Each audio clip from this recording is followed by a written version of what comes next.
Hello, today's theme of my beer critique will be the importance of in-game statistics. Nowadays, video bloggers and general audience of multiplayer games find it popular to criticize the in-game statistics of their favorite title. Their key arguments are statistics doesn't matter, they don't want to be judged by their statistics, they suppose the statistics doesn't depict the way they play and help their teams. They think the central element of the stats, the kill-to-death ratio, should be removed as it doesn't reflect the player's skill. Statistics doesn't matter because the players are successful businessmen or artists and they aren't obliged to play good, because the game is an entertainment piece, and yeah, I hear that bullshit a lot. First of all, statistics does matter, and through the course of this video I'll try to convince you to agree with my point of view. Almost all games are competitive ones. They always were that way from the beginning of mankind. Check out Olympic Games. Despite the common mantra of winning isn't everything and the participation being the only thing that counts, the Olympic Games were always about winning the first place. Competitive sports games like soccer, golf, horse racing and so on are also like that. The games are business with a lot of money going around, and people there are being judged by their statistics. If the horse is statistically a loser, then there is no solid reason to hope the horse might win the race. They sometimes do, but overall the stats prove to be right. The computer games are 100% the same. Why do you think the round statistics were introduced? It was to make the game more competitive, to let the players strive for the first place. The main elements of stats back then were frags and deaths. Today, a lot more complex game statistics were introduced in games like Battlefield 4. Why don't players want to be judged by their statistics? Depict some person as an engineer, a real one. Every time they get to create something, they fail the timeline by a few weeks. What would their colleagues and superiors say about this engineer? What would you say? The worker is a pathetic engineer, right? Nobody cares how much of a good person they are if the project was supposed to be completed a month ago by that person. They work in their company as an engineer, not as a family person or, say, a good philosopher. The only thing that matters is their proficiency as an engineer. Do you get what I'm about to say? Nobody cares if the bad player is actually a successful businessman or an artist. They're out of the game, or how they love to say, real life achievements don't matter. Being a good writer is a poor excuse for a lame competitive swimmer, right? Everything around us is a real life. A real successful person is able to be at least relatively successful anywhere and everywhere, even video games. Meaning, guess what? The person can be both a good artist and a good player. A competitive video game is all about the game's objectives. Most games have but one objective: kill other players. The Battlefield series doesn't change the paradigm, as you first have to kill other players and then capture the base, take the flag, etc. Each team has a limited number of times all players combined can die. Therefore, the complete objective of every first-person shooter will be kill more times than you die. Kill-to-death ratio is a simple piece of statistics depicting this aforementioned ratio. If it's below 1, meaning you get owned a lot more often than you kill enemies, then you are a burden to your team. Just deal with it. Some people say they are healing, reviving, or resupplying their teammates, and this makes KDR untrue, as they are being useful for their team. First of all, if you really are such a team player and you are reviving, and are also being revived, meaning there is like no way to get a KDR below 1.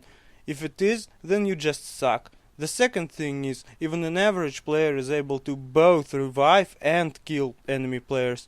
You know, judging by the sheer number of the winners, I sometimes think every loser in this game is a healing and flag capping businessman. However, every time I join a random server, no players actually revive, heal or resupply anyone. Where are you, team players with KDR below 1? There is also negative opinion of players with a good KDR if they are a frequent vehicle user. The main theory is this is just a basically legal stat pattern they don't capture any flags, blah blah blah.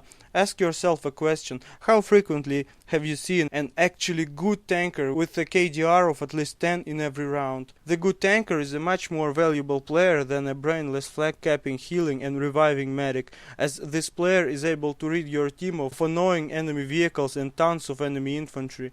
Also, if the enemy encounters a good tanker in your team, they are forced to play as engineers, meaning your team's infantry will have a sweet time owning a bunch of underarmed anti-tanks, as they will be busy trying to destroy the tank and won't be healing or reviving any teammates with a wrench. A tank with a good tanker and a bunch of repairing engineers is an unstoppable monster and a mobile protected spawn point for a whole squad. If the good vehicle player didn't capture any base at all, they are still extremely useful for their team, as they exterminate enemy forces, don't let enemy to make a breakthrough with a car dash, and finally, by simply being in this tank, they don't let the enemy team steal it. Sometimes while I played for the Russian team on BF3 Skarkand, I was literally forced to take the tank, as it was always stolen by the enemy if I didn't man it. There's no fun being pummeled by 2 tanks and 2 APCs while your team has none. Here I would like to show you a few examples of analyzing players' statistics.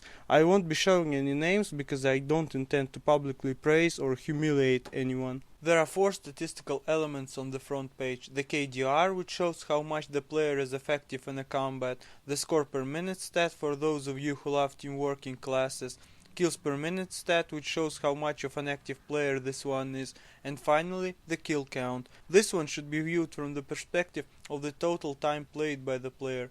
This last stat corresponds with kills per minute. I usually tend to disregard win-loss statistics because you always seem to be joining the team of losers every time you play the game and spend like 2 or 3 rounds just to even the teams and start overwhelming the enemy. This being said, the win-loss ratio tends to be more than 50% for a successful player. Just you look at this one. It seems like every little detail about his statistics practically screams about him being a pathetic player. His KDR is below 1, meaning he dies almost twice as often as he kills. He gets a single frag every fucking 3 minutes, and despite his monstrous playtime of 1146 hours, he only has 21,000 kills. Yeah, he's healing, reviving and resupplying businessmen, you say. There is a stat for that, it's called score per minute, and guess what, it's freaking miles below average. Let's check out his weapon statistics. The main elements on this page are kills per minute and accuracy, which speak for themselves. The statistics is almost always consistent throughout the whole list of any player's weapons. In this case it also is. His KPM statistics throughout all of his weapons literally portrays him as a pathetic camper with an accuracy ranging from 5 to fucking 8%, meaning just imagine it, only at best 8% of his bullets hit the target. The main stat of the vehicle page is kills per minute. This player's vehicle statistics also suck, which is expectable. The next one will be a mediocre player. Remember in the previous video I said something about encountering a suppressed AWS equipped camper? This is the one. Despite that fact, he is a quite team-oriented player with a KDR of 1.57, which is average. His score per minute stat is quite high, about 3 times as much as the previous players. The KPM stat is almost 1. Even though his playtime is only marginally higher than the previous ones, this camper sports 3 times higher kill count. And note the win-loss ratio. His weapons page portrays him as being effective with only an OP suppressed AWS and 3 other guns. The rest of the gun statistics consistently highlight him as a mediocre level player. This is also true for a vehicle page. Strictly speaking, only the 3rd and the 5th player will be avid vehicle users, so keep it in mind. Yeah, I know, this one is practically a no-lifer with a playtime of 4,700 hours, but this is a quite good player anyway. All of his stats on this page indicate that, with every statistics being above average. Note the kill and score per minute stats, showing him not only as a skilled shooter, but also as a team-oriented person. His weapon page consistently portrays him as a fairly skilled player, with good accuracy and kills per minute throughout the whole list. This one is a relatively avid vehicle user, as his vehicle page indicates. His kills per minute stats are average though, which is acceptable. Remember, I'm only against brainless noob players. I highly encourage average players to practice and educate themselves in order to get better at their favorite subject, which is Battlefield 4 in this case. And look at this player. At first, this one seems like a slightly more skilled version of the previous one. Let's check out his weapons page. Does anything seem fishy? Maybe this one? Simple calculations of multiplying his kills per minute by 60 results in monstrous 226 kills per hour, which is, though not impossible, is really hard to achieve even in a single session. Realistically speaking, my first conclusion will be this player being a stat padder. Further inspection of his page reveals some similarities with this one, and this one.